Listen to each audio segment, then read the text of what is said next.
Todas las maneras en querer contener desde la moderación el avance de las ultraderechas ha sido finalmente en nuestro país y en varios países, creo, de América Latina, lo que ha, abierto el camino a la radicalización de ultraderechas. Mientras no se tome en serio la radicalización, esa radicalización es capturada por la ultraderecha. Nosotras hablamos de fascistización de la reproducción social, ¿no? Es decir, no tanto hablar del fascismo, ¿no?, como una ideología, como una experiencia histórica, sino qué hace que al convertirse la vida cotidiana, la reproducción social en insegura, claro, se habilitan justamente todas estas dinámicas de autoritarismo, todas estas dinámicas de odio y de crueldad. Sí, yo creo que es, Argentina como el alumno ejemplar en este momento, ¿no?, de la alianza estratégica Estados Unidos, Argentina, Israel. Y la manera en que, los recursos, ¿no?, que existen en Argentina vinculados al proyecto extractivista, el litio. Ha habido una imagen que me parece que no deja de ser contundente, que es casi una docena de aviones de JP Morgan estacionando en el aeropuerto en Argentina el fin de semana de las elecciones. Bienvenidos y bienvenidas, amigos y amigas, a un nuevo programa de Río Arriba, el programa de entrevistas del Salto TV. Si hay un laboratorio ahora mismo del neoliberalismo en el planeta, ese es Argentina. Javier Milei hace tan solo unos días volvió a ganar las elecciones, volvió a reafirmar su liderazgo en el país y volvió a prometer otros 2 años de reformas, de recortes y de seguir haciendo esa política tan antifeminista y tan cruel con los de abajo que está haciendo. Vemos sus aliados, como el señor Trump en Estados Unidos, que le ha hecho un rescate condicionado a que Milei ganara las elecciones, algo que también hablaremos de hoy en la entrevista, pero sobre todo vemos unas narrativas, unos relatos, una forma de hacer política que utiliza la herramienta de la deuda, que utiliza la economía, que utiliza las ayudas sociales y que utiliza las redes sociales y todos esos argumentos y narrativas para seguir avanzando en una agenda neoliberal que, como dice nuestra invitada de hoy, se está aproximando cada vez más a lo que concebimos, a lo que entendemos por totalitarismo. Una especie de totalitarismo financiero que se está apoderando de las clases sociales y que se está expandiendo, no es una cuestión solo de Argentina, sino que se expande en su discurso y en sus formas a otros países como por ejemplo el nuestro, a España. Para hablar de todo esto, hoy tenemos a Verónica Gago. Ella es doctora en Ciencias Sociales, investigadora en la Universidad de Argentina. Ella es autora de varios libros como La lectura feminista de la deuda, una activista en temas de deuda y feminismo a la que yo personalmente llevo leyendo muchísimos años, por eso me hace muchísima ilusión tenerla a ella hoy, y que además acaba de publicar otro junto a Lucy Caballero ahora mismo, que se llama Contra el autoritarismo de la libertad financiera, con tinta limón. Antes de seguir con la entrevista, recordaros que nos ayudáis mucho si le dais al me gusta, si nos dejáis un comentario, decirnos qué os ha parecido la entrevista, a quién os gustaría tener aquí en Río Arriba, aunque sea simplemente por engañar al algoritmo de YouTube y que recomiende más nuestros vídeos. También nos podéis seguir en los canales, podéis compartir todos nuestros contenidos con vuestros amigos y amigas, y ya sabéis que si podéis suscribiros os podéis unir a más de esas 10.000 personas que hacen posible este proyecto y nos podéis ayudar a que sigamos creciendo. Os dejo ya con la entrevista de Verónica Gago, que está estupenda y yo espero que os guste mucho. Canta la luna, perra desnuda, como lobo solitario en la noche negra, cautiva, a la deriva, la corriente me quiere llevar. Río arriba. Verónica, bienvenida al Salto, bienvenida a Río Arriba y muchísimas gracias por aceptar esta entrevista. Muchísimas gracias, un honor estar de nuevo con ustedes, porque ya hemos conversado otras veces. Sí. No, además a mí, más allá de mi labor como periodista que hago aquí en esta entrevista y en El Salto, como militante y activista de la plataforma Auditoría Ciudadana de la Deuda y el temas de deuda, yo te llevo leyendo desde 2017-2018, o sea que habíamos hablado para algún artículo, pero es un placer tenerte aquí cara a cara, además con tiempos tan convulsos a nivel global, pero sobre todo en tu país, en Argentina. Creo que es un honor que tenerte aquí, creo que puede ser una entrevista muy interesante. Totalmente. Verónica, tengo un montón de temas que preguntarte, como digo, a nivel global, a nivel a nivel de lo que estáis, de la teoría que lleváis ya desarrollando en varios libros y que de este nuevo libro que habéis publicado sobre el tema de la deuda, etcétera. Pero claro, no puedo no preguntarte, y yo creo que puede ser un buen arranque por la actualidad, ¿no? Actualidad argentina. ¿Qué ha pasado en estas últimas elecciones? Después del golpe que se llevó Milei en las de la provincia de Buenos Aires, pensábamos, ¿no? Visto desde fuera, pensábamos que igual podía ser un remate para el gobierno de Milei, pero hemos visto, sin embargo, que ha arrasado. ¿Qué es lo que ha pasado en este tiempo? Totalmente. Creo que ese era el diagnóstico no solo que podía leerse desde acá, sino que también compartíamos en Argentina, porque después de esas elecciones provinciales, ¿no? Del 7 de septiembre, donde el gobierno fue derrotado, también hubo una sucesión de hechos, ¿no? Que daban cuenta del nivel de crisis, ¿no? del gobierno, pero me parece que hay un elemento que marca un poco el tono de estas elecciones, que tiene que ver con el llamado rescate financiero de Trump, la intervención directa de Trump en las elecciones. Circuló muchísimo, ¿no? Un video que hizo Trump diciendo si estas elecciones no respaldan al gobierno, no habrá ayuda financiera. Yo creo que desde distintos lugares hemos enmarcado esa campaña como una campaña de extorsión y de chantaje. Es la mayor injerencia política que conozco que vemos en los últimos años. Total, y hay, ¿no? Ya varios textos de análisis que, bueno, dan cuenta de esta especie de nueva forma de injerencia, pero completamente explícita, y que tiene que ver también con, bueno, una amenaza de mayor caos financiero.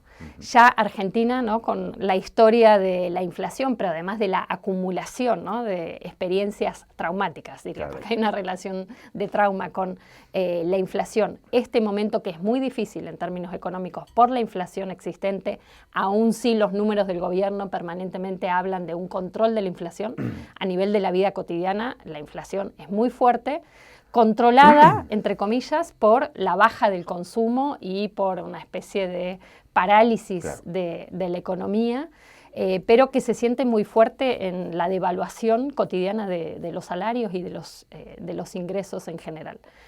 Entonces, esta manera de intervención realmente yo creo que hay que tomarla muy en serio, ¿no? y ponerla también en juego con qué significa que se esté atacando a Venezuela, que se esté amenazando a Colombia.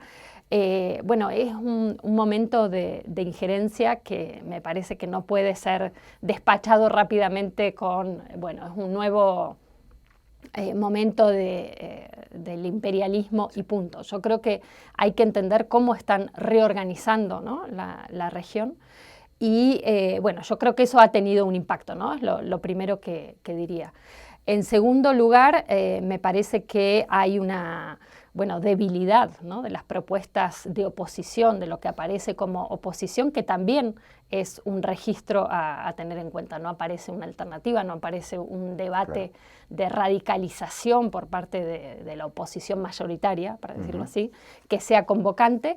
Y en ese sentido, el otro dato importante es el récord de abstención que hubo en estas elecciones, que es el mayor desde 1983, es decir, desde que Argentina vuelve, digamos, a la vida democrática, entre comillas, tras la dictadura militar. Entonces, la cuestión es... Es un desapego total a la política, ¿no? Exacto, y a la vez cómo pensarlo no solo como desapego o desafección, sino también como un rechazo explícito a lo que aparece como... oferta política también, ¿no? Yo creo que hay una discusión interesante de si es una desafección o es que los afectos están involucrados también en, sostener la vida cotidiana con tanto esfuerzo, ¿no? En un momento de crisis, de precariedad, de especulación con el dólar. En Argentina permanentemente nos despertamos con la valuación del dólar para saber cuánto van a valer las cosas ese día. Y creo que eso es un tipo de ritual cotidiano, ¿no? Que introyecta la inestabilidad, de modo tal que cualquier promesa de mayor inestabilidad, genera un anticuerpo. Claro. Y me parece que eso, es clave. Creo que, esto abre un escenario muy difícil, porque el gobierno ha tenido una legitimación muy fuerte. Claro. Y entonces la propuesta ahora es radicalizar, acelerar como vienen haciendo, pero aún más reformas laborales, de pensiones y de impuestos, porque la composición del Parlamento, porque estas eran elecciones legislativas que va a tener a partir del 10 de diciembre, va a ser muy favorable, ¿no? Antes de meternos con los procesos internos de Argentina y de cómo se ha llegado a esa situación, que es algo que me interesa preguntarte más tarde, quería seguir un poco con el marco global, con esto de Trump que has comentado, ¿no? Tú bien has dicho, es una de las cosas que te quería preguntar, esta posición de apoyo a base de un rescate a un gobierno anarcoliberal, como el de Javier Milei, mientras vuelve con esa dialéctica más tan del war on drugs, ¿no? De la guerra contra las drogas, de marcar a Petro y a Venezuela como causantes de los problemas del narcotráfico, ¿no? ¿Qué papel juegan esa dicotomía, digamos, de Trump en Latinoamérica? Sí, yo creo que es, bueno, Argentina como el alumno ejemplar en este momento, ¿no? De la alianza estratégica Estados Unidos, Argentina, Israel. Y la manera en que, bueno, los recursos, ¿no?, que existen en Argentina vinculados al proyecto extractivista, el litio, pero también no es casual que al otro día del anuncio de este rescate financiero por parte de Trump, Milei firmó un decreto de necesidad y urgencia para habilitar la intervención de fuerzas militares estadounidenses en la Patagonia y en la cuenca del río Paraná, ¿no?, que son dos lugares estratégicos. Sí. A la vez se anunció una inversión, entre comillas, millonaria, ¿no?, de empresas de inteligencia artificial para poner centros de información, esos data centers, en la Patagonia. O sea, hay una dinámica estratégica, ¿no?, que es de ocupación del territorio, extracción de recursos y, bueno, lo que significa eso en términos de criminalización interna, que es lo que está promoviendo el gobierno de Milei, ¿no?, contra las comunidades indígenas que están defendiendo históricamente el territorio, contra las protestas sociales que desde que asumió Milei no han parado de crecer. Eso también me parece que es un punto importante. Y por otro lado, bueno, este lugar que se pretende que ocupe Argentina en la región como una especie de caso ejemplar, ¿no? Claro. Ya no solo de alineamiento, me parece que es como se está discutiendo, ¿no?, en ciertas teorías de las relaciones internacionales, ya es una etapa más, claro, que no es simplemente alineamiento, sino especie de caso ejemplar. Veo el paralelismo con la Chile de Pinochet, ¿no?, y la escuela de Chicago. O sea, esto es este es el laboratorio y vamos a ayudarles porque por ahí es por donde vamos a seguir aplicando en otros países, ¿no? Totalmente, totalmente. Me parece que la comparación es así como funcionó Chile en el 73, de ese laboratorio del neoliberalismo vinculado al terrorismo de Estado, como es en América Latina. Creo que esta especie de vanguardia, ¿no?, que viene desde el sur, porque no nos olvidemos que hace poco Elon Musk decía que muchas de las iniciativas que estaba tomando el gobierno de Trump se inspiraban, ¿no?, en la institucionalidad anarco-libertaria capitalista del gobierno de Milei, ¿no? Por ejemplo, la oficina de eficiencia, las formas de los recortes, etcétera. Entonces hay algo también de cómo en nuestros países del sur funcionan de vanguardia en el sentido de laboratorio de estas políticas, ¿no?, de claro, expansión imperial. Más que el patio trasero debería ser el laboratorio trasero. Exacto, como algo de la vanguardia que después impacta en el norte, pero que primero se prueba en nuestros países, ¿no? Claro.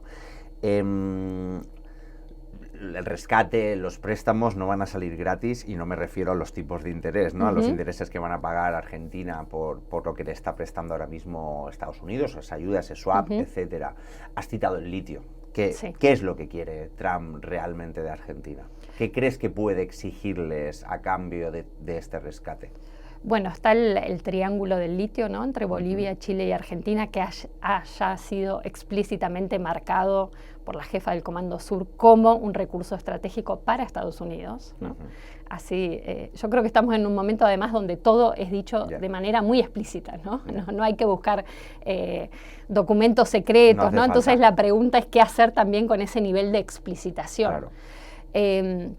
Me parece que ahí hay un recurso clave. Está la competencia, por supuesto, geopolítica con China, ¿no? Y entonces una especie de mostrar que los países de América Latina que tengan un vínculo con China van a ser disciplinados. Claro. Y me parece que hay una dimensión también de negocio financiero que es de particulares también, ¿no? El jefe del Tesoro norteamericano está haciendo grandes negocios en términos personales, ¿no? Personales también. Sí, personales también. Y bueno, buena parte del gabinete de gobierno de Milei son personas que han trabajado para JP Morgan.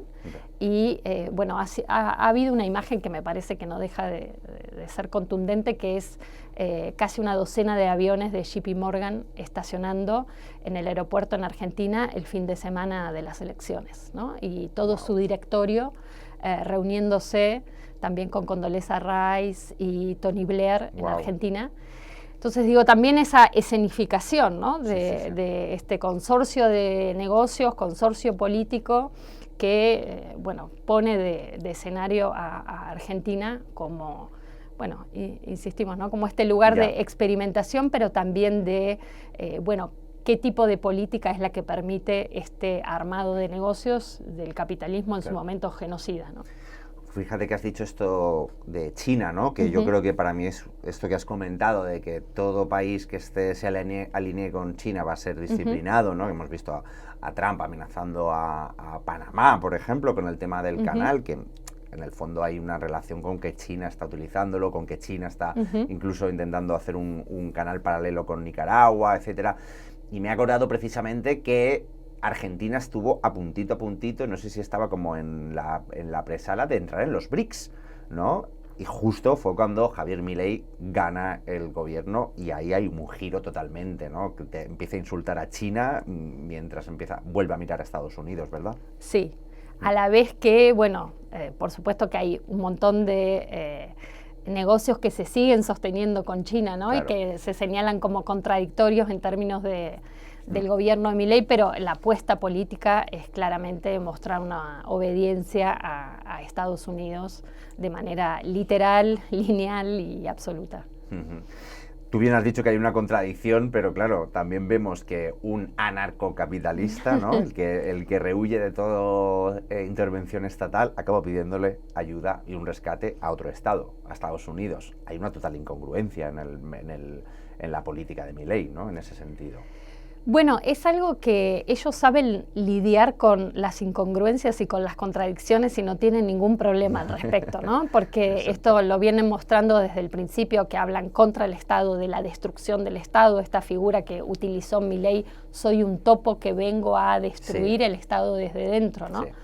Que me parece que, bueno, al mismo tiempo podemos señalar la cantidad de instituciones que el anarco-libertarismo capitalista en Argentina está creando, que tiene que ver con ministerios, como el Ministerio de Capital Humano, el Ministerio de Desregulación del Estado. Que es como el Doge de Exactamente. Entonces hay una ocupación del Estado en primer lugar, una plataformización del Estado para los negocios a nivel globales y la creación de una institucionalidad específica, por un lado, para criminalizar los movimientos sociales, populares y las distintas resistencias territoriales, y por otro lado, para justamente organizar la infraestructura legal jurídica de este nuevo momento de negocios. Entonces, por supuesto, hay todo un discurso, ¿no? sobre el fin del Estado, y es una gran reorganización, ¿no? del Estado como aparato de negocios. Y ya acabo, pero te la tengo que preguntar con estas incongruencias de Milei. El FMI, antes de Estados Unidos, otros 20.000 millones creo que ha sido, ¿no? Otros 20.000 millones después de los 50.000 que pidió Macri en su día, ¿no? Sí. O sea, que sois el país más endeudado con el Fondo Monetario Internacional, con diferencia, que fue otra cosa, ¿no? Él también durante su campaña echaba pestes, ¿no? sobre el endeudamiento de Argentina con el fondo, y luego llega... se ha gastado prácticamente en mantener el peso, ¿no? El dinero del FMI, o sea... Entonces me pregunto, como la sociedad argentina, que tiene tan clavada en la cabeza el rescate del FMI anterior, ¿no ve que este señor es un farsante cuando le pide otros 20.000 millones al Fondo Monetario Internacional? Bueno, es una economía en base, ¿no? Desde el 2018 para acá, en base a estos préstamos... Claro. Del FMI, que son, bueno, el gran negocio para la historia del FMI, porque es, como decías, ¿no? el país con más deuda, y a la vez, bueno, la Argentina como esta secuencia de negocios financieros que son solventados con dineros públicos y yo creo que ahí lo clave es que es la figura de la deuda externa la que permanentemente pone a la Argentina necesitando divisas, necesitando dólares, y eso es el engranaje que acelera el negocio extractivista. Y entonces, con la excusa de no necesitar permanentemente divisas, primero se recortan presupuestos, lo cual en términos numéricos todos los presupuestos que vemos que está recortando Milei no son importantes en términos numéricos, en términos del PBI o del presupuesto nacional, ¿no? Lo que recorta en la educación pública, lo que recorta en los hospitales públicos, lo que recorta para los sectores con discapacidad, lo que recorta para los jubilados, pero es claramente un recorte con una funcionalidad política, ¿no? De disciplinamiento social y de, organización de un tipo de gobernabilidad que es represiva financiera. Vamos ya un poco a vuestro último libro, el que has publicado con Lucy Caballero. Yo siempre, como digo, que ya llevo bastante tiempo leyéndos, siempre veo también esa idea del laboratorio neoliberal en Argentina, porque muchas cosas de las que vosotros explicáis, aunque parezcan que sean como muy de Argentina, es muy fácil ver los paralelismos en otros lados, ¿no? O sea, que te voy a preguntar por el caso que tú explicas, que es Argentina, pero creo que las personas que van a estar en esta entrevista de España van a entender perfectamente muchos de los conceptos, ¿no? Uno de ellos que analizáis en este último libro, que me ha gustado mucho el análisis que hacéis, es el de libertad financiera, ¿no? Sí. Que es un término que se oye aquí en youtubers de derecha, en redes sociales, ¿no? La libertad financiera ahora como una especie de la meta, ¿no? De liberarme de un montón de cosas. Vosotras en el libro hacéis una relación directa entre esto y el auge de la extrema derecha. Sí. Sí, es un concepto que, fue articulador y sigue siendo en el discurso de Milei, tanto en la propuesta de campaña como en el modo de gobernar, que tiene muchas aristas. Por un lado, es una especie de umbral mayor de la libertad económica, ¿no? Ese índice que ha inventado la Heritage Foundation y que, es parte de este tipo de gobierno financiero, político, militar del que hablábamos, que es global y al mismo tiempo, ¿no? Tiene sus terminales. Bajas impuestos y regulación, subes puestos en el listado de la libertad. Exactamente. Por otro lado, tiene que ver, nosotras hacemos como esta especie de recorrido de cómo el endeudamiento de las personas y de las familias ha sido una herramienta clave para el entrenamiento en la precariedad, ¿no? Entonces, cómo las herramientas financieras a partir del endeudamiento lo que hacen es justamente posibilitar que se devalúen los ingresos, que se recorten servicios públicos y que el endeudamiento aparezca como la solución, ¿no? Para gestionar justamente ese empobrecimiento generalizado. Esto nos lleva a tener cada vez más intimidad con herramientas financieras que antes parecían, ¿no? De los traders o de las personas especializadas, y hoy son parte de la gestión cotidiana del empobrecimiento y este entrenamiento en una especie de especulación cotidiana para sobrevivir. Y para nosotras esto es clave porque tiene que ver con cómo se ha producido una subjetividad política que tiene esta cercanía con lo financiero, es decir, que lo financiero no es algo lejano, no es algo circunstancial, sino que es, insisto, casi íntimo y cotidiano. Por otro lado, cómo estas herramientas financieras sirven para amortiguar, ¿no? Este ascenso de la pobreza, y cómo a la vez nos ejercitan en esta especie de competencia permanente por los recursos, por la sobrevivencia, que es otra línea de entrada a lo que nosotras llamamos justamente autoritarismo, ¿no? Como en nombre de la libertad financiera hay un mandato, ¿no? A optimizar permanentemente nuestros vínculos, lo que hacemos. Y el otro elemento que es clave es cómo a partir de la pandemia se han expandido, ¿no? Y se han capilarizado herramientas como las billeteras virtuales, que antes no tenían semejante Claro. alcance y que, bueno, han dinamizado también estas formas de endeudamiento y de especulación. Entonces, lo que hacemos en el libro es tratar de entender qué ha pasado con ese boom de las llamadas herramientas de inclusión financiera en la pandemia, cómo han sido clave para gestionar la inflación en Argentina los 2 años siguientes de pandemia y cómo hay una línea muy materialista para entender una producción, ¿no?, de economía cotidiana que tiene todo que ver con el atractivo que tuvo el discurso de Milei en la campaña y su victoria electoral diciendo voy a prometer y voy a lograr una estabilización de la economía, pero al mismo tiempo confío en ustedes que gracias a la libertad financiera entienden de lo que estoy hablando. Claro. ¿No? Entonces me parece que Esto también como un hay... enlace entre la narrativa que ya se manejaba entre estos youtubers y en estos financieros y especuladores, ¿no?, con su discurso de Estado. Exactamente, pero también, además de ese discurso de youtubers que ha formado una generación también, ¿no? Que hace que, el otro día lo decía un compañero, que chicos de 6, 7 años sepan cuáles son los países que no pagan impuestos, ¿no? Era algo impensable que antes... Bueno, es parte de esta atmósfera de lo financiero, que es parte de una educación política, ¿no? Pero también agregaría este elemento que en una situación de crisis económica y financiera como vivimos en Argentina, estas herramientas son partes de la gestión cotidiana de la precariedad, no solo porque estés mirando, ¿no?, las recomendaciones de los youtubers especializados, sino porque es parte de cómo recibís, por ejemplo, tu salario, de cómo recibís ciertas políticas públicas. Verónica, perdona, porque eso sí que creo que hay ciertas diferenciaciones, yo lo leí en el libro, entre cómo funciona en Argentina y España. Estas herramientas de las que hablas, ¿no?, que tú has comentado que al final era por un lado lo que hacía que bajara la inflación y por otro lado que la gente se endeudara, que nivelara esa pérdida de ingresos y de consumo con la deuda. ¿Cómo funciona esto? Explicado para los españoles y las españolas. Sí, por un lado esto que sé que a veces es difícil de transmitir qué significa esa experiencia de la inflación, ¿no?, de estar pendiente del valor del dólar permanentemente,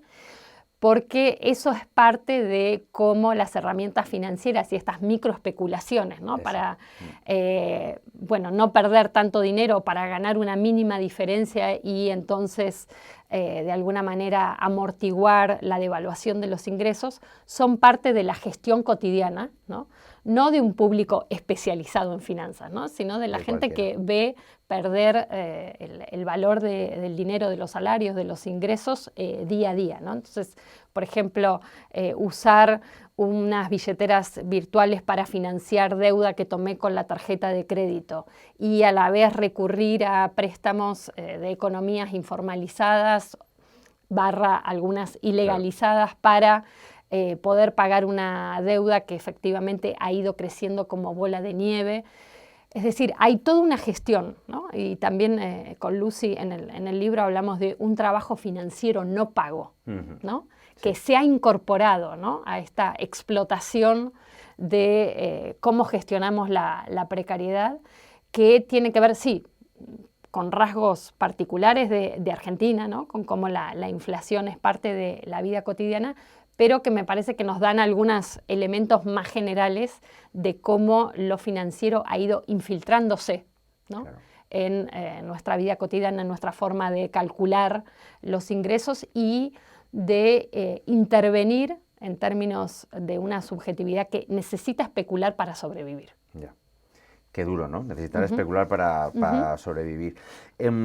Quería volver un poco a lo del tema de la narrativa, que me ha parecido como muy interesante, ¿no? Ese enlace de lo que explica Milei con lo que ya estábamos acostumbrados a ver. Hay otro término, ¿no?, que lo remarcáis vosotras, creo, en el libro, que era el del éxito financiero, ¿no? Porque yo cuando veo a los chavales jóvenes, ¿no?, en cierto modo a veces empatizo, ¿no? Porque es verdad que ahora se dice mucho esto de que somos la primera generación que va a ir peor que nuestros padres, ¿no? Los chavales jóvenes ven que gente con carreras universitarias no les asegura un futuro, ¿no? Y aquí en España, y supongo que en Argentina será muy parecido, está el tema del rentismo, ¿no? Ya no es la especulación en sí, sino el rentismo, el de tener acciones que te den un dividendo, o tener propiedades que te den un alquiler, una renta, ¿no? Esta es como... Cuando digo el término libertad financiera, lo que veo es que es chavales que no confían en que vayan a tener un trabajo en su vida y entonces ven esta salida, ¿no? Entonces, esto te cruzo todo un poco, ¿no? El término del éxito financiero, la libertad, cómo encaja también con la precariedad existente Absolutamente, que hay, ¿no? O sea, absolutamente. cómo abre las puertas totalmente, ¿no? Total, porque como vos decís, parte de un realismo político, ¿no? De saber que bueno, los trabajos que hay son trabajos de mierda, ¿no? Con unas ofertas que tienen que ver con trabajar muchísimas horas por salarios ínfimos que sabemos que hoy ni siquiera garantizan la reproducción social, ni hablar si tenés que pagar un alquiler, ni hablar si además ya estás endeudado o endeudada. Claro. Entonces, por supuesto que lo atractivo de esta libertad financiera es que parte de un diagnóstico totalmente realista respecto de las condiciones actuales del mercado de trabajo, ¿no? Entonces, en ese sentido, la oferta, ¿no? O la promesa tiene que ver con decir todo lo que existe es absolutamente precario, hay una posibilidad a futuro, ¿no? Y entonces esa idea también de capitalizar la expectativa, ¿no? La potencia de hacer y de especular vinculada a una promesa de futuro es algo que lo financiero sabe leer muy bien. Y bueno, algo que trabajamos en el libro también, ¿no? Esa manera en que se interpela la capacidad de hacer, ¿no? Que antes la referíamos más al discurso del emprendedorismo, ¿no? Que ahí nosotras marcamos, hay una especie de desplazamiento del emprendedorismo que todavía está ligado a cierta idea de trabajo a la del especulador, ¿no? Donde ya el desenganche con la idea de trabajo tal como lo conocimos, yo creo que esa es, bueno, esa dinámica transversal, ¿no? Vemos un presidente, como en el caso de Argentina, ofertando, ¿no? Criptomonedas y estafando a nivel masivo. Y yo creo que es parte de una especie de código, ¿no? De lo que significa hoy, bueno, invertir en criptomonedas, cómo esa posibilidad incluye la estafa como una opción, y también qué significa que hay algo de lo financiero que efectivamente es la economía real vinculado a la economía de plataformas, por ejemplo, ¿no? Y a la economía de las billeteras virtuales y a la economía de los créditos por un clic, ¿no? Entonces hay algo de lo financiero tal como lo venimos trabajando nosotras hace tiempo, ¿no? De cómo conectarlo con las vidas reales, con los cuerpos, con los territorios en los que aterriza, que efectivamente hace que hablemos de lo financiero ya no como eso lejano y abstracto, sino como una herramienta en las vidas cotidianas, precarizadas y con ofertas laborales que, bueno, están fuertemente conectadas a lo financiero, ¿no? Ya la idea de que lo laboral está totalmente disociado de lo financiero. Por un lado funciona y al mismo tiempo hoy lo laboral es parte de lo financiero. Verónica, yo supongo que te habrá llegado, que Argentina ha llegado, porque quería traerlo un poco a colación, porque me parece como muy relacionado esta nueva también vertiente de la figura de Yados. Aquí no está representada por Yados, este tío cuadradísimo que se pasea con coches de alta gama y que dice que hay que levantarse a las 5 de la mañana a hacer flexiones, a hacer burpees, que esa es la manera de triunfar, ¿no? Yo veo una correlación totalmente, no sé qué opinarás tú, entre estos discursos anarcocapitalistas del éxito financiero y de la libertad financiera con estos discursos, ¿no? Sobre todo a la hora de atraer a la gente joven y sobre todo en el tema de la masculinidad, ¿no? Sí. Bueno, hay muchas, ¿no? Figuras que están haciendo estas propuestas, ¿no? Yo creo que es una oferta de disciplinas, de rutinas que pueden disciplinar y estructurar. Y me parece que es algo para pensar, ¿no? Desde nuestras trayectorias y desde nuestras militancias que en otros momentos hemos pensado contra las disciplinas, ¿no? Claro. Antidisciplinarias, o bueno, en términos más generales, sociedades postdisciplinarias. Y hoy creo que hay un deseo, ¿no? De encontrar estructuras y disciplinas por parte de las generaciones más jóvenes a las cuales aferrarse. Y me parece que tanto una propuesta de masculinidad vinculada a este ejercicio físico y a lo financiero como combo, ¿no? Como, Claro. me parece que está compitiendo y que está entrando justamente en algo que yo creo, bueno, hay algunas discusiones en las izquierdas que vuelven a ofrecer modelos disciplinarios, ¿no? al viejo estilo, Sí. que también están leyendo en esa clave. Y me parece que ahí la pregunta es, bueno, ¿qué otras maneras podemos pensar, ¿no? Podemos, ¿Qué ofrecemos desde la izquierda? ofrecemos para- en términos de comunidades también, ¿no? Porque lo que se arma en los gimnasios, lo que se arma Claro. en las comunidades digitales, Claro. son también comunidades. Ahí hay me parece un doble discurso. Supuestamente el neoliberalismo a ultranza es la figura del individualismo exacerbado. Sin embargo, también están sabiendo capturar un deseo y una necesidad de armar comunidad. Claro. Estamos fallando desde la izquierda en saber generar también esas comunidades. Fíjate que aquí yo, y es algo que he discutido con amigos de izquierda aquí en España, se dice mucho esto, se habla de que los niños aquí en España ahora, los fachas, se creen anti-establishment, ¿no? O sea, como que ellos se creen punks, ellos se creen que lo que están diciendo. Pero claro, también veo que desde posiciones de la izquierda a veces también nos hemos acomodado en discursos que simplemente lo que hacemos es agarrar lo que tenemos, ¿no? Y con este rollo de cuidado que viene la extrema derecha también a veces nos hemos vuelto con unos discursos demasiado estáticos, demasiado tal, ¿no? ¿Estamos fallando desde la izquierda, tú crees, a la hora de ofrecer como unos futuros que atraigan a esa gente joven, sobre todo a los chicos? Yo creo que hay varias cosas. Por un lado, hay una reacción a formas de comunidad que han tenido, me parece, mucha importancia desde los feminismos, desde las historias de las disidencias, desde las dinámicas queer, ¿no? Que han armado Claro. comunidades, que han puesto en juego formas de interdependencia, ¿no? Y de discutir formas rígidas de la autonomía, ¿no? Que han sido apropiadas también por este individualismo ultra neoliberal que dice autonomía es no depender de nadie, ¿no? Yo creo que ahí ha habido un debate político, social, muy fuerte desde los feminismos, desde los transfeminismos, por una apuesta a rehacer, reinventar, rearmar comunidades de otro tipo, ¿no? Y comunidades que, bueno, se hacen cargo de la fragilidad, ¿no? De los fracasos, de otras maneras de intentar construir en momentos de crisis y de emergencia, como ha sido, por ejemplo, la pandemia, ¿no? Claro.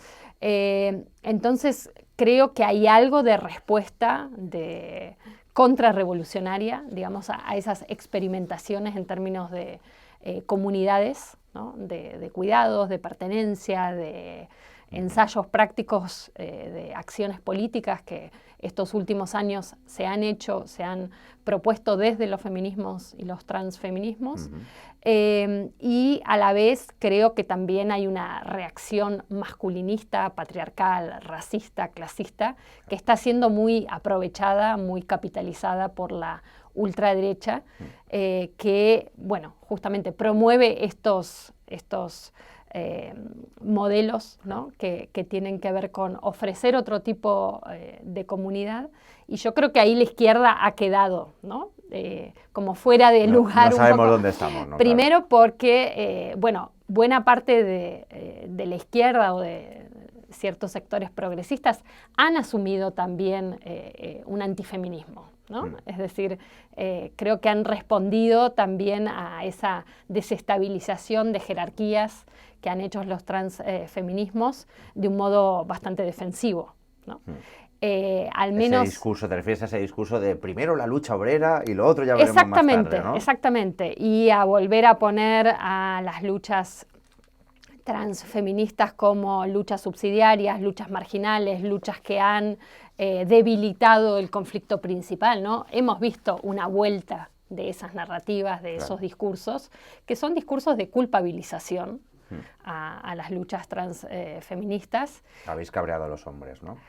Sí, y que, bueno, en el caso de Argentina, para Claro. citar, cuando ganó Javier Milei hubo, bueno, buena parte de cierta izquierda y de cierto progresismo que decía esto se debe a que los feminismos se han pasado de rosca. En Argentina se usa la frase esa, se han pasado Sí, tres sí. pueblos, ¿no? Es decir, un aparato de culpabilización muy fuerte como una manera de relegitimar jerarquías y formas y tradiciones de la política de izquierda, que también podríamos decir más tradicionalista, más sexista y también diría más racista, ¿no? Ya.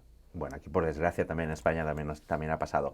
Hay un término además que utilizáis vosotras que yo creo que va un poquitín más allá, que es el antifeminismo de Estado, ¿no? Que es el término con el que vosotras describís ahora mismo lo que es el Estado argentino. Sí, me parece que ese es clave porque, bueno, primero por la importancia que tuvo el movimiento transfeminista en Argentina en términos de movilización callejera, pero también en términos de alianzas políticas, ¿no? Y en términos de conexiones transnacionales. Entonces, la apuesta de Milei, ¿no? De un antifeminismo de Estado, me parece que produce una imagen global ¿no? de venganza, rechazo y disciplinamiento a la fuerza de ese movimiento. Y después me parece que es importante precisar que cuando hablamos de antifeminismo de Estado no es solo en referencia a las opiniones personales que pueda tener Milei, ¿no? Sino a la estructuración de un discurso político desde el Estado que va a Davos, ¿no? A decir que justamente la amenaza es el ambientalismo, los feminismos, que va a decir que hay solamente dos géneros y que otorga recursos públicos a campañas contra las mujeres, las lesbianas, las personas travestis, trans, las personas migrantes, y que utiliza la dimensión de género como justamente una especie de campo de batalla para exacerbar las pulsiones aniquilacionistas, ¿no? Entonces, bueno, el incremento que hemos visto en Argentina en estos 2 años de los ataques homófobos, ¿no? De la violencia digital, de los trolls pagados con dinero público, del recorte de todas las políticas que tienen que ver con alguna capacidad de prevenir y contener violencias por razones de género. Me parece que habla de un nivel estructural, ¿no? De cómo se organiza esta batalla, que no es meramente batalla cultural, no es un elemento decorativo, ¿no? O para la tribuna de un núcleo económico que estaría separado, sino que hay una estrategia de disciplinamiento, de amedrentamiento, de deslegitimación de estas otras formas de hacer política, de construir comunidades que los feminismos han lanzado al debate público. De hecho, hay otro término, te lo meto porque creo que es otro término que utilizáis, que es la crueldad como política de Estado. Exacto, ¿no? Que creo que es exactamente.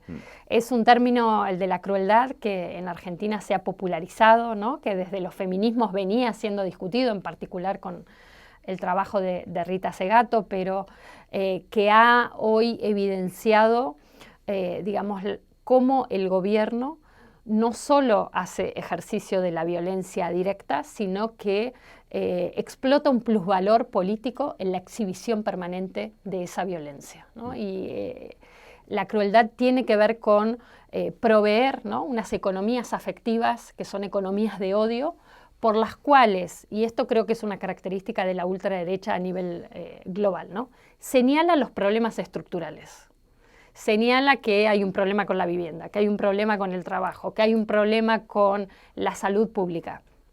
Y a la vez que señala esos problemas estructurales, que muchas veces las izquierdas y los progresismos no lo hacen de manera tan frontal, a la vez propone canalizar la resolución de esos problemas con chivos expiatorios de poblaciones culpables de esos problemas. Mujeres. Exactamente. Entonces, a la vez que hace un diagnóstico estructural, permite, ¿no? Canalizar, señalizar y concretizar la fuente, el origen de esos problemas en personas concretas. Entonces creo que esa operación es muy inteligente de la extrema derecha, porque conecta ese diagnóstico estructural, que podríamos decir sofisticado, pero que al mismo tiempo sentimos, todo el mundo sabe y conoce desde la experiencia cotidiana, ¿no? Estos problemas que sabemos que no tienen fácil resolución, y a la vez oferta una explicación de quiénes son las personas culpables. Entonces concretizan que tu alquiler o tu renta aumente tiene que ver con que, bueno, la gente quiere pagar demasiado barato, ¿no? Entonces, que el problema del trabajo sea la migración. Y esto permite economías de odio a nivel de la vida cotidiana que producen a la crueldad, ¿no? Como modo del vínculo social. Pero además es un modo de comprensión política de lo que está pasando, ¿no? Entonces, creo que ahí en el caso de Argentina, por ejemplo, también, volviendo a lo que decíamos antes, hay una gran disputa por cuáles son las fuentes de la inflación. Y la ultraderecha ha logrado instalar que las fuentes de la inflación son los derechos sociales, por ejemplo, ¿no? No la especulación financiera, no el intento de las grandes corporaciones de devaluar los ingresos y avanzar sobre el trabajo. O que se haya destruido la economía interna y todo eso se tenga que importar, que también es un Exactamente, factor y que como bueno, la inflación tiene que ver con una disputa, ¿no? De Claro. Cómo se distribuye o no se distribuye la riqueza. Pero yo creo que han logrado, de nuevo, un tema estructural como es la inflación, es decir, bueno, la causa de la inflación son el aumento de los derechos sociales, ¿no? Entonces, creo que esta combinación que hacen las ultraderechas de señalar con realismo problemas estructurales y a la vez proponer soluciones y a la vez explicaciones de cuáles son las fuentes de esos problemas estructurales, creo que bueno, muchas veces no estamos a la altura de competir con ese tipo de explicación, pero sobre todo con la efectividad de la economía afectiva que surge de esa política. Meto un concepto más todavía en que lo llevo escuchando desde que Milei llega al poder, y a mí me sonaba un poco como raro, ¿no? Aquí en España suena como raro, aunque es verdad que leyendo a historiadores que hablan sobre los comienzos del neoliberalismo, Hayek y tal, es verdad que es un término que sí que se usaba hace mucho, pero aquí no, que es el del anticolectivismo, ¿no? Sí. Que también es un término que ha utilizado, ¿no? Y que creo que encaja muy bien con esto que has comentado de que relacionar inflación con derechos sociales, ¿no? Y tal, y todo lo colectivo, pero lo hace más extenso, ¿verdad? Sí. Como no es como lo colectivo contra lo individual, un discurso como que lo divide todo en dos, ¿no? Sí, sí, todo lo colectivo es devaluado, ¿no? Es fuente de problemas, es fuente de, bueno, trampa, ¿no? Es decir, todo lo colectivo en el fondo es un engaño de las personas que se victimizan, ¿no? Para obtener ventajas, ¿no? Entonces hay una idea de que todas las luchas políticas en el fondo lo que estarían haciendo es promoviendo una subjetividad victimista, ¿no? Que lo que quiere hacer es sacar ventaja, y eso sería también una impugnación al esfuerzo individual, ¿no? Ese es otro elemento muy, muy presente, ¿no? Es decir, todo lo colectivo va en desmedro del esfuerzo individual, ¿no? Yeah. O devalúa el esfuerzo individual, que de última, a fin de cuentas, en la vida cotidiana es lo que termina organizando la posibilidad de existencia y de sobrevivencia. Claro. Entonces, creo que es una matriz interpretativa, ¿no? De lo comunitario, lo colectivo, es un disvalor, ¿no? Y eso está muy empujado desde el gobierno, pero al mismo tiempo tiene este otro pliegue que hablábamos antes. También están compitiendo por el sentido de lo colectivo y lo comunitario, puesto en una clave, como decíamos, financiera o masculinista racista. Entonces, yo creo que ellos tienen estos discursos que son complementarios, que parecen contradictorios, pero que lo que nos muestran es que juegan en varios niveles al mismo tiempo, ¿no? Mira, me estaba acordando justamente cuando estuvo aquí hace unos meses Lucy Caballero, ¿no? La persona con la que firmas este y otros libros. Hice un juego con ella, la entrevisté, hice un juego con ella, de leerle los titulares de cómo se hablaba de Argentina aquí. Alucinaba, Lucy, ¿cómo? ¿En serio, no? Porque claro, aquí en aras de esto de que vosotras sois el laboratorio, de que Argentina es el laboratorio, a los poderes neoliberales de otros países, como por ejemplo el de España, les conviene que creamos que lo de Milei funciona, ¿no? Totalmente. Y todavía hoy, aunque con esto de pedir el rescate se han apartado un poco, todavía creo, y no sé cómo lo veis vosotros desde Argentina, que tenéis muchos poderes alrededor intentando que lo de Milei salga bien, o que por lo menos la gente fuera de Argentina crea que salga bien. Totalmente, ¿no? Totalmente. Yo creo que fue una campaña muy intensa, la presencia de Milei en Davos, ¿no? Como 2 escenarios, porque estuvo 2 años seguidos, ¿no? Internacionales, prometiendo esta articulación orgánica, ¿no? Entre intereses económicos y conservadurismo político, ¿no? De una manera explícita. Creo que eso era el paquete también que se compraba. Yo creo que, bueno, ahora, por ejemplo, tal vez llegaron acá las imágenes de este recital de música que hizo. Por desgracia llegó, si lo vimos. Bastante grotesco, ¿no? Que termina de un poco de horadar por momentos su imagen internacional, pero rápidamente viene Trump a salvarlo también de su propio grotesco, desde otro grotesco, ¿no? Que es lo que vemos que está sucediendo en Estados Unidos. Entonces, yo creo que hay una apuesta de las derechas globales a mostrar que el experimento hiperradicalizado funciona, ¿no? Claro. Y que, bueno, Argentina también tiene una gran tradición de luchas, ¿no? Genealogías de luchas obreras, de luchas de derechos humanos muy radicales, de luchas de movimiento transfeminista. Entonces, creo que aparece como una fórmula, ¿no? De descomposición de esa tradición de lucha, y en ese sentido creo que tiene un gran aparato mediático global que llama mucho la atención, ¿no? Claro. Quería volver antes a lo que hemos comentado del totalitarismo, ¿no? Porque yo creo que al público en general relacionar términos como democracia, poder financiero y totalitarismo todavía cuesta, ¿no? Sí. Ver esa relación. Sí. En cambio, vosotras tú haces una relación bastante directa, ¿no? Entre esas nuevas formas de explotación financiera y lo que conocíamos o conocemos por totalitarismo. No sé si podrías explicar un poco mejor esta relación. Sí, nosotras señalamos que el autoritarismo lo tenemos históricamente vinculado, ¿no? A momentos de las dictaduras, golpes de Estado, y que entonces siempre parecía complicado hablar de autoritarismo con liderazgos políticos que llegaban al poder por medio de las elecciones, entre comillas, democráticas, ¿no? Aún con todas las críticas que hemos hecho siempre a la democracia formal, institucional, ¿no? Clasista, sexista, pero llegaban por medio siguen llegando por medio de arreglos democráticos. Y sin embargo nos parecía que era quedarnos como en un lenguaje demasiado corto, no poder hablar de autoritarismo porque estas reglas democráticas seguían funcionando. Y nos parecía interesante decir qué tiene de autoritario el hecho de estar permanentemente compitiendo en nombre de la libertad financiera por una sobrevivencia que cada vez nos obliga justamente a odiar, a señalar cuáles son las poblaciones que no merecen vivir, a señalar para nuestra propia subsistencia la posibilidad de no subsistencia de otros, de otras y de otras, ¿no? Entonces, cómo ahí hay una articulación de lo autoritario que ya no se deja leer solo en términos de la tradicional, ¿no?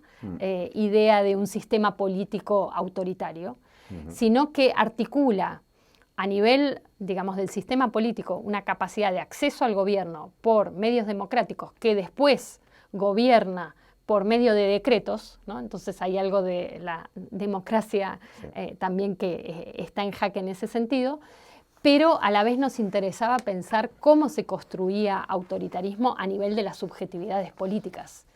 Y a nosotras ahí en el libro lo que nos interesaba también remarcar es decir, no es que la gente se volvió fascista de un día para el otro, no es que la gente de repente es derechista. Creo que ese argumento ha circulado también como una manera de sacarse de encima el problema, ¿no? Y de de nuevo culpabilizar a la gente Claro.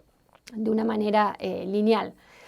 Más bien lo que nos interesaba pensar era qué de la subjetividad entrenada en la precariedad, como decíamos antes, es justamente la que se convoca una y otra vez para una propuesta política aniquilacionista, ¿no? Es decir, que hay una parte de la población que no merece vivir, que no merece ser cuidada, ni contenida, ni... Esto era un poco la necropolítica de Foucault, pero sería como una necropolítica financiera o algo así, Exactamente, ¿no? porque es justamente infiltrada, ¿no?, por estas herramientas financieras que a la vez nos implican activarnos permanentemente, ¿no?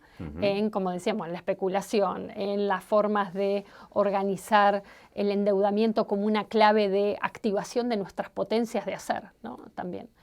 Entonces, ahí hay algo que me parece que es interesante pensar, y el otro elemento que puede sonar un poco abstracto, pero me parece que después de haber charlado varias de las cosas que charlamos, toma otro color, que es, nosotras hablamos de fascistización de la reproducción social, ¿no? Es decir, no tanto hablar del fascismo, ¿no?, como una ideología, como una experiencia histórica, sino qué hace que al convertirse la vida cotidiana, la reproducción social, en insegura, Claro. se habilitan justamente todas estas dinámicas de autoritarismo, todas estas dinámicas de odio y de crueldad como elementos clave para entender qué significa también que este tipo de personajes ganen las elecciones, ¿no? Claro.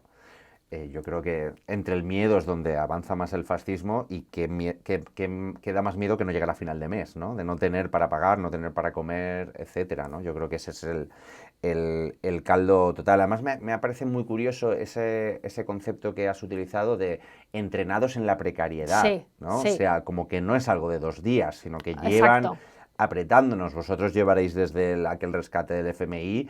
Aquí nosotros tuvimos nuestra crisis inmobiliaria en el 2009-2012, que creo que fue una manera de aleccionar, ¿no? Yo creo que me parece como muy correcto ese concepto de entrenarte en la precariedad, sumado con lo que comentabas antes de la deuda, ¿verdad? Exacto, porque eso nos permite pensar la deuda y otros mecanismos especulativos no como mecanismos técnicos o como mecanismos meramente económicos, ¿no?, sino como mecanismos de producción de una subjetividad política, ¿no? Y el efecto de lo que significa justamente organizar la vida cotidiana a través de dinámicas financieras, ¿no? Muchas veces creo que no se tuvo muy en cuenta cuando nosotras hacemos esa genealogía, ¿no?, de la deuda. Decimos, hay que usar la deuda como un método de entender cómo se han dado ciertas transformaciones en las últimas décadas. Tiene que ver con decir, esto está produciendo una subjetividad política, no es algo momentáneo, no es algo que simplemente funcione, ¿no?, al costado, ¿no?, Claro. o como elemento, digamos, circunstancial, sino que se ha vuelto una herramienta de resolución de la vida cotidiana. Por ir ya finiquitando, que ya te llevo aquí un buen rato con la pobre con jet lag, que acabas de venir de Argentina. Así es. Por ir como mirando un poco a presente futuro, por un lado, ¿cómo ves la situación ahora mismo de Argentina en los 2 próximos años con esta nueva victoria que le ha dado un nuevo empuje a Javier Milei? Y también pues quiero preguntarte qué hacemos desde las izquierdas, ¿no?, para combatir todo esto. ¿Qué teorías o qué estrategias crees que deberíamos recuperar o volver a enarbolar? ¿Qué tipo de discursos debería volver a retomar la izquierda para por lo menos dar la batalla? Bueno, es muy difícil saber qué va a pasar los próximos 2 años en Argentina, como decías. Ahora vemos un momento de impulso del gobierno, anarco-libertario, capitalista, pero al mismo tiempo no logran estabilizar, ¿no? Es decir, compran estabilidad a través del salvataje financiero y sin embargo no se logra estabilizar la crisis, ¿no? Entonces yo creo que no es un momento que podríamos decir de hegemonía del gobierno en el sentido clásico, porque la crisis sigue operando ¿no? Y sigue siendo parte del paisaje político, a la vez que por supuesto la usufructúan, porque es esa sensación de crisis la que permite el aceleracionismo reaccionario que vemos y que les permite un nivel de iniciativa permanente, ¿no? En términos de reformas, en términos de acciones legislativas, pero también de decretos. Entonces, bueno, la dinámica de volatilidad política está muy presente en Argentina. Hay toda una discusión de qué está pasando a nivel, ¿no?, de los movimientos, de las protestas, que como decía antes, si bien se han sostenido, han aumentado, ha habido manifestaciones muy masivas y hay también manifestaciones menos masivas pero persistentes, por ejemplo, la lucha de los y las jubiladas cada semana.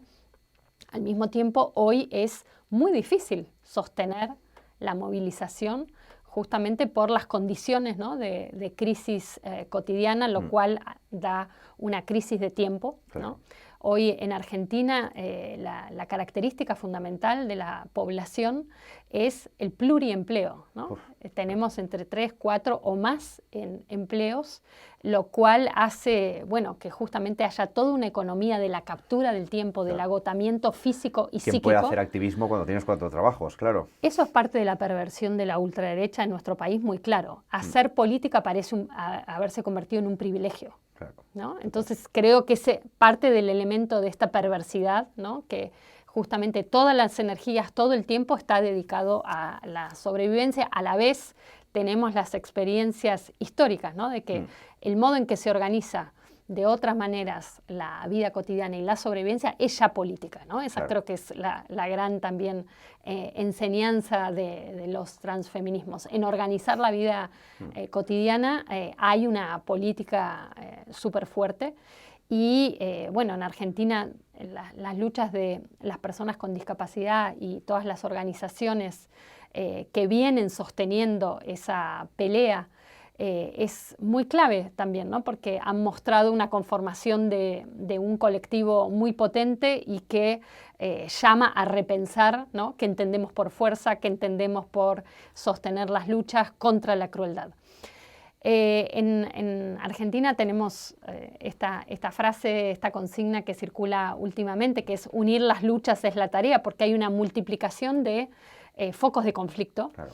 Pero que es muy difícil también componer, ¿no?, por momentos, más allá del momento callejero de movilización, ¿no?, que muchas veces se logran esas manifestaciones muy grandes, pero ahí hay una tarea como de articulación, de composición, que bueno, es una tarea de artesanalidad política, ¿no?, que exige mucho tiempo, mucho trabajo, y que, bueno, es creo la tarea que tenemos en general desde los sectores de las luchas, claro, digo, de los compromisos con que esos conflictos, bueno, prosperen, encuentren, digamos, maneras de vincularse con otros conflictos que están sucediendo y repensar qué significa acumular fuerzas, ¿no? Yo creo que eso es un punto clave que, bueno, se conecta con discusiones históricas, ¿no?, de claro, las participaciones también en la política electoral y más allá de lo electoral porque,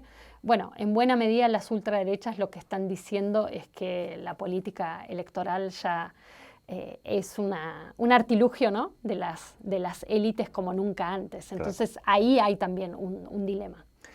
Ya la última, te lo prometo.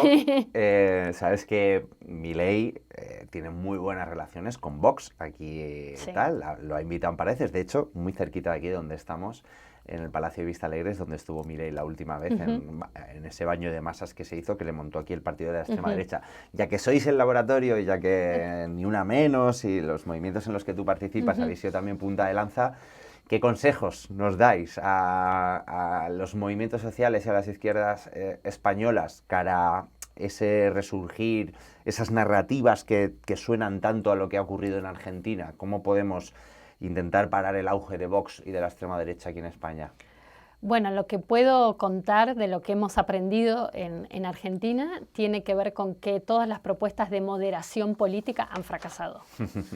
que todas las la política maneras... cookie tranquilita Exacto, no funciona. todas las maneras en querer contener desde la moderación el avance de las ultraderechas ha sido finalmente en nuestro país y en varios países, creo, de América Latina, lo que ha, digamos, abierto el camino a la radicalización de ultraderecha.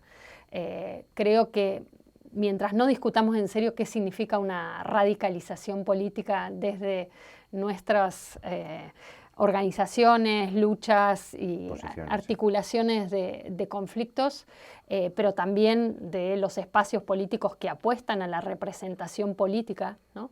Mientras no se tome en serio la radicalización, esa radicalización es capturada por la ultraderecha, ¿no?